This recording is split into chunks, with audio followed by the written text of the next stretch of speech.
side of the argument is General Eberhart remembers that because I've been in the air defense business all my life, it was concerned about our air defense.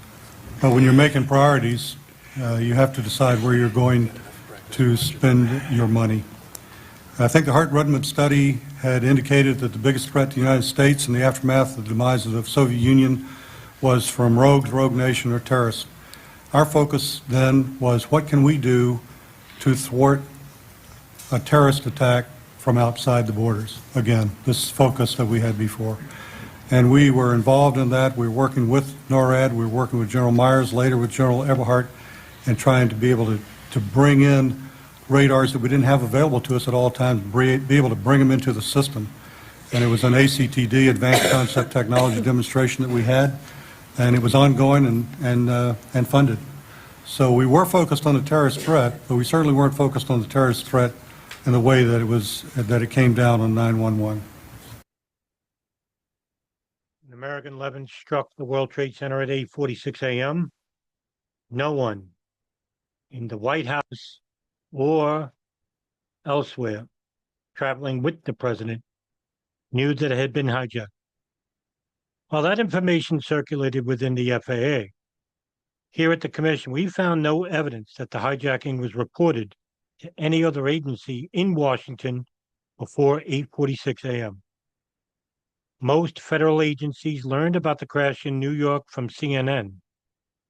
Within the FAA, the administrator, Jane Garvey, and her acting deputy, Monty Belger, had not been told of a confirmed hijacking before they learned from television that a plane had crashed.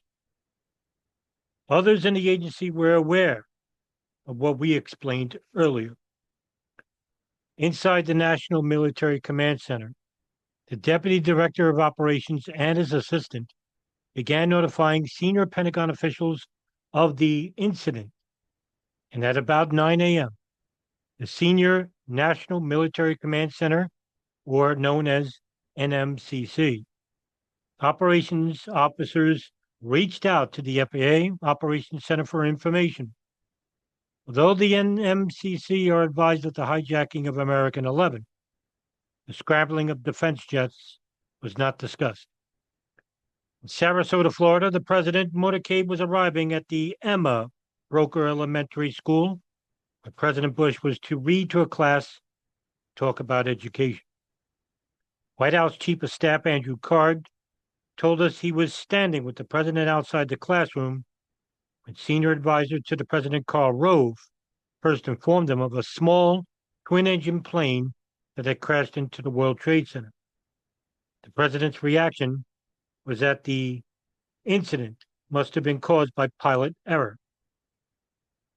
At about 8:55 a.m., before entering the classroom, the president spoke to National Security Advisor Condoleezza Rice, who was at the White House. She recalled first telling the president it was a twin-engine aircraft, and then a commercial aircraft that had struck the World Trade Center, adding, "That's all we know right now, Mr. President."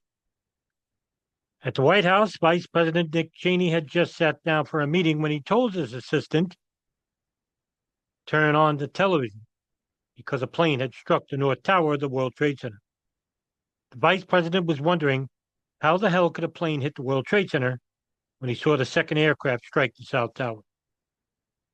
Elsewhere in the White House, a series of 9 a.m. meetings was about to begin. In the absence of information that the crash was anything other than an accident, the White House staff monitored the news as they would ahead with their regular schedule.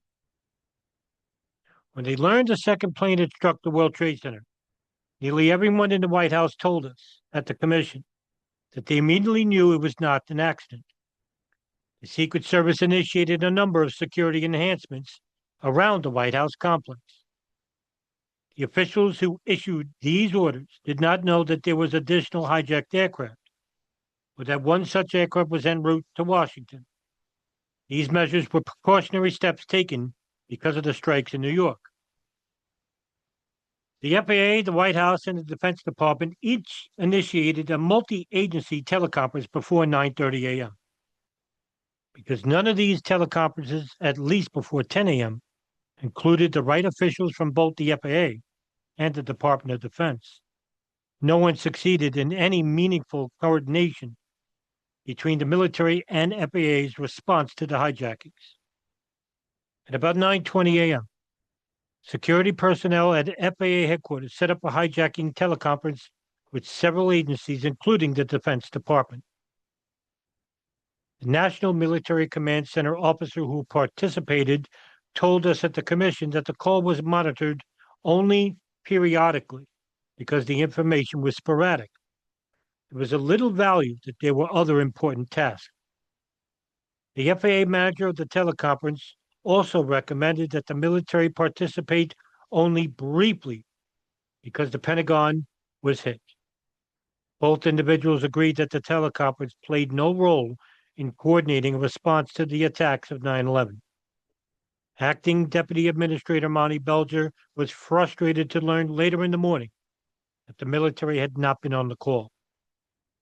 At the White House, the video teleconference was conducted within the Situation Room by Richard Clark, a special assistant to the president long involved in counterterrorism. Logs indicate that at about 9:25 a.m., and included the CIA, the FBI, the Department of State, the Department of Justice, and the Department of Defense, the FAA, and the White House shelter. The FAA and CIA joined at 9:40 a.m. The first topic addressed to the White House video teleconference at about 9:40 a.m. was the physical security of the president, the White House, and federal agencies. Immediately thereafter, it was reported that a plane had hit the Pentagon. We at the Commission found no evidence that video teleconferences participants had any prior information that American Airlines Flight 77 had been hijacked and was heading directly toward Washington. Indeed, it is not clear to us that the video teleconference was fully underway before 9:37 a.m. when the Pentagon was struck.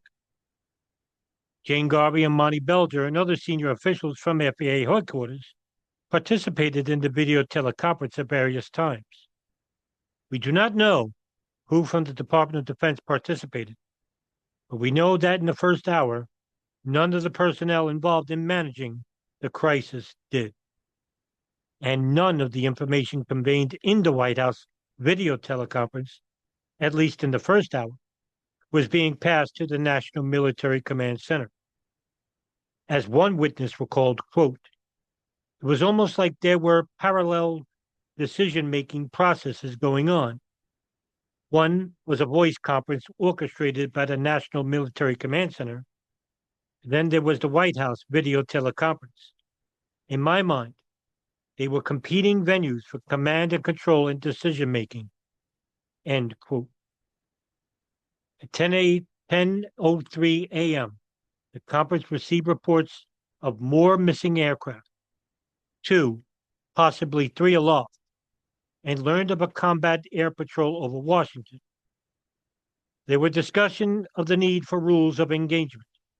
Richard Clark reported that we're asking the president for authority to shoot down aircraft. Confirmation of that authority came at 10:25 a.m. The commands were already being convened in more direct contacts with the Pentagon. On the morning of September 11th, Secretary Rumsfeld was having breakfast at the Pentagon with a group of members of Congress. After the Pentagon was struck, Secretary Rumsfeld went to the parking lot to assist with rescue efforts. Inside the National Military Command Center, the Deputy Director for Operations called for an all-purpose significant event conference. It began at 9:29 a.m. With a brief recap, the 2 aircraft that struck the World Trade Center, there was a confirmed hijacking of American 11, and Otis Air Force fighters have been scrambled. The FAA was asked to provide an update, but the line was silent because the FAA had not been added to the call. A minute later, the Deputy Director stated that it had just been confirmed that American 11 was still airborne and heading toward D.C. He directed the transition to an air threat conference call. NORAD confirmed that American 11 was airborne and heading toward Washington, relaying the erroneous FAA information already mentioned. The call then ended at 9:34 a.m. We at the Commission found no evidence that at this critical time, NORAD's top commanders in Florida or Cheyenne Mountain coordinated with their counterparts at FAA headquarters to improve awareness and organize a command response. Lower-level officials improvised. For example, the FAA's Boston Center bypassed the chain of command and directly contacted needs after the first hijacking. The highest level Defense Department official relied on the NMCC's Air Threat Conference, in which the FAA did not participate for the first 48 minutes.